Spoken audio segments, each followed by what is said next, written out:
Namimintana. Hinihintay niya yung mga kuya niya. Cookie! Cookie! Ako, seryoso? Cookie! Oh, hello! Are you waiting for brothers? You're waiting for your brothers? I know. Alam niya, uwian na ng mga kuya niya eh. I know. Ayan na, naamoy niya na siguro.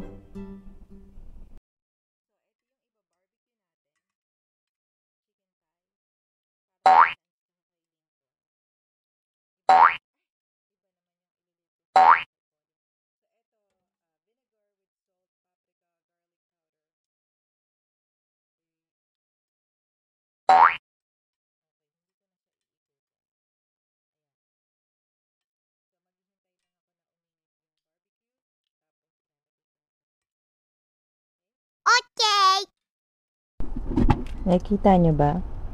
Umuusok yung kamay ko. Kasi naghugas ako ng kamay. Ayan o. Ito rin isa. Ayan. Nakikita niyo, umuusok.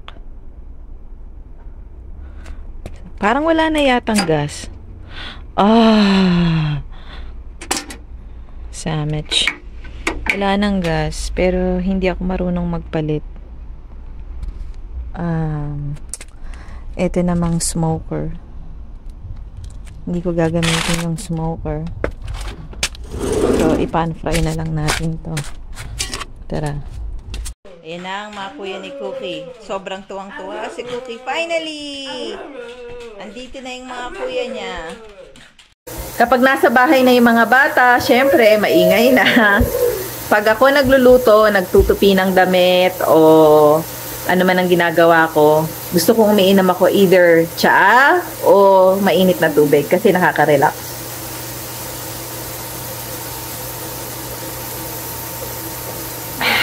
Kayo, anong gusto nyong iniinom kapag ka nagluluto kayo?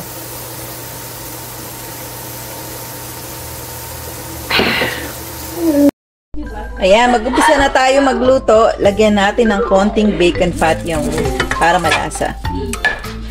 I-try nyo to. Kung hindi nyo alam kung anong lulutuin nyo for today, i-try nyo itong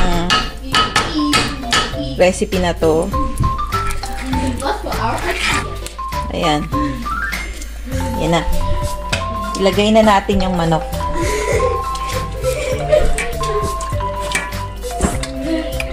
So, ang unahin natin yung area muna sa balat. Ayan, ganyan.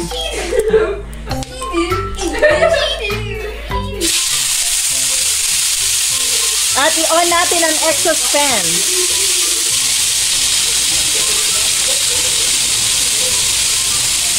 Ito na yung sumunod.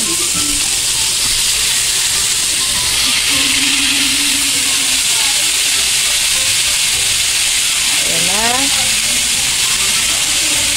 Takpan natin.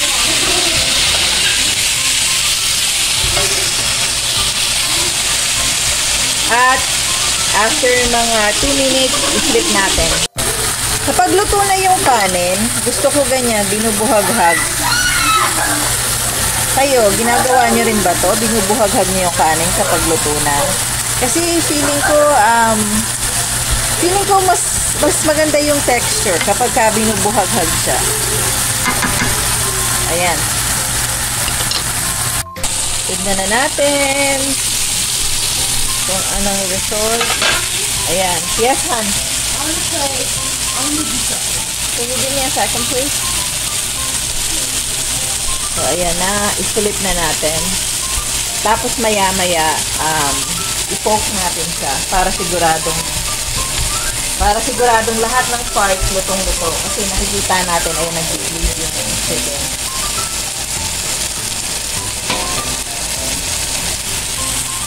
So, i-flip na natin yung chicken. Wow.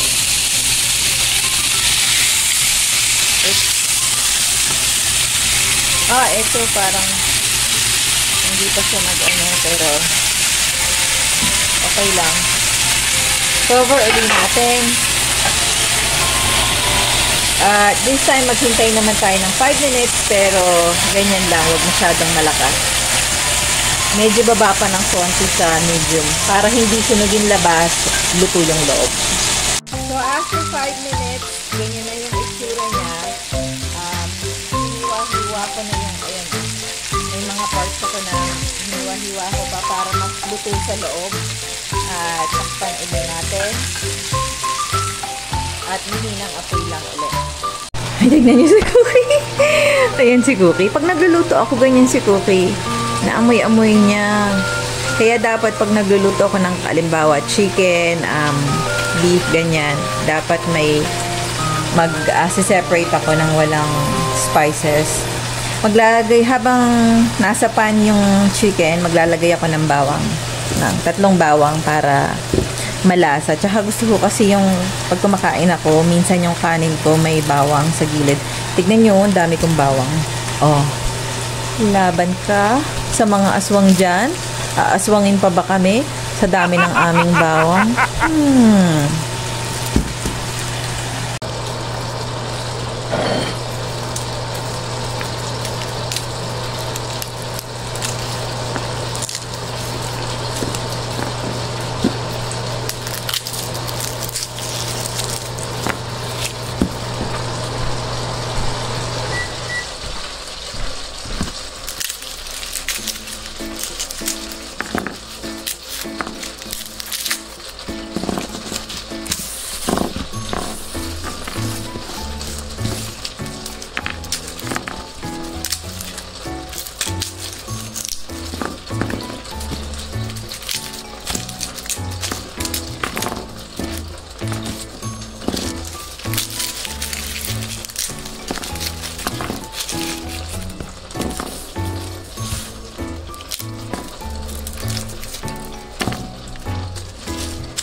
Kapag may galit kayo, ibuhos nyo lang sa bawang. Yan! Ibuhos ang galit sa bawang. Yan! Ibuhos mo pa. Pero, pag nagluluto kayo, dapat punong-puno ng pagmamahal. Kasi, yun ang secret ingredient ng pagluluto nyo. Yung pagmamahal.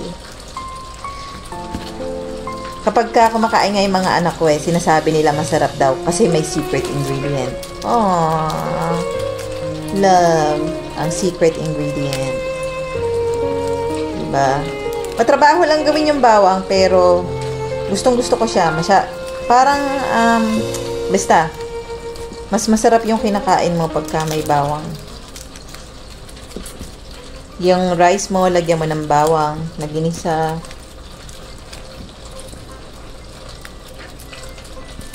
Diba?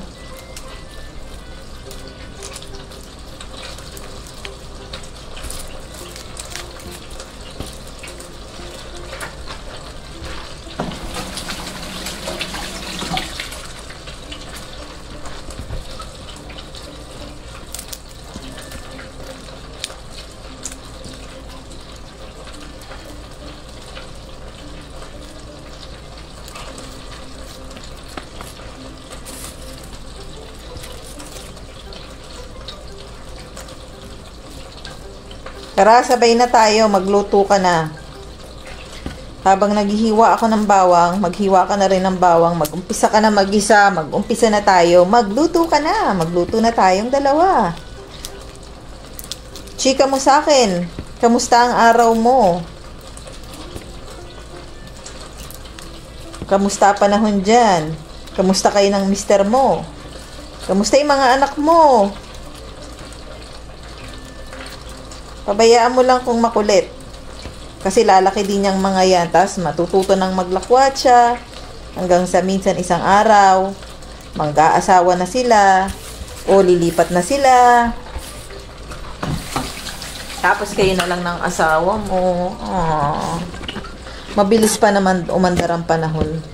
Sa lahat ng bagay, ang pinakamabilis ang pag-andar ng panahon. Next na marirealize mo, ay, bilis na pa ng panahon, malaki na yung mga anak ko, lilipat na sila. Mamimiss mo rin yan, yung mga makukulit, maiingay, kwento ng kwento, na wala ng katapusan, yung mga kinukwento, paulit-ulit lang naman. Kinukwento nila yung mga nilalaro nilang games, paulit-ulit, kahit sabihin mong sandali, may ginagawa ako, kwento pa rin. Hayaan mo lang. Kasi minsan is darating ang araw na yung bahay mo magiging sobrang tahimik na kasi wala nang makulit. Yung mga makulit lumipat na. Mga nag-asawa na o sa sarili nila. Diba? Kaya enjoy lang natin yung mga batang makukulit na yan. Alam ko minsan syempre gusto mo rin ng katahimikan, 'di ba? Pero lagi nating tatandaan, darating at darating ang panahon talaga na bubukod din sila. At mamimiss mo yung mga maiingay at makukulit na yan. Yan na. Natanggal na natin yung dulo ng bawang. Tinatanggal ko to, oh. Yung dulo ng bawang. Ayan. Tapos hiwain na natin ang maliliit. Sino yan? Yung baby? Gusto bang tulungan si mommy? Gusto yata ng baby tulungan si mommy, oh. Good girl. Good girl yung baby natin, eh. Good girl. Ayan na siya. May maliit akong plato rito. Ito-try ko bago pa ibigay kay Lancia, kay Lincoln. Kasi ang kakainin ko yung baked hasa-hasa. I-try na natin. Ingat tayo, mainit. Patayin na natin to, maingay.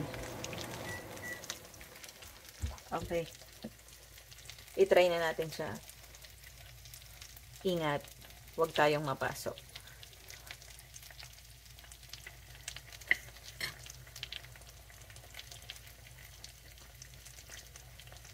Mainit.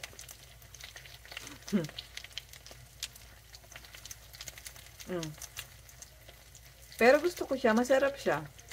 Pag yung manok, nakababad siya sa either ginger ale, Canadian ginger ale, o vinegar. Pag yun yung pag dun siya nakababad, masarap. Walang kalansa-lansa yung chicken. So, ito yung sinasabi ko. Ito yung baked hasa-hasa na ginawa ko nung nakarang araw. What I did was I put sweet peppers on it, ginger, cherry tomato, and onion and garlic.